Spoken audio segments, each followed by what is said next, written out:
Here we have a bag of wingtip privacy slats.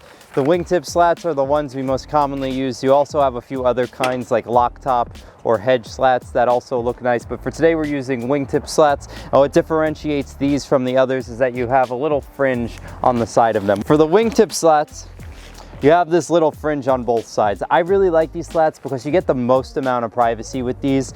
The lock top slats are smooth on both sides and it's a more noticeable space between each slat. So I really do like the wingtip slats. You'll notice one side of the slat is flat on the top and the other side is curved like this. The curved side goes in first. So the curved side is going to go to the bottom like this, and then you're going to have the flat side sticking up on the top. So I'm going to take the slat and pretty much just place it into the coil of the wire, just like this. And you're just going to gradually work the slat down.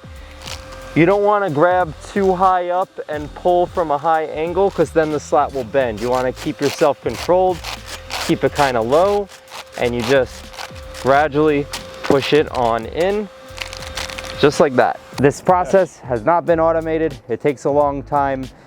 We usually have some of the college kids here in the summer. Long time, yeah. In the summer, we get all the college, high school kids to come help us do this. But it's just a slow process. You have to do it all by hand manually. And we're just gonna make our way down the fence line. Now, a little hack to do this easier. So one special tip, one thing you can implement to make this process a lot smoother and a lot easier is to soak and submerge your privacy slats in a bucket of soapy water. This will lubricate the privacy slats and make the entry a lot smoother. You'll be able to push them down very easy in comparison to when they're dry.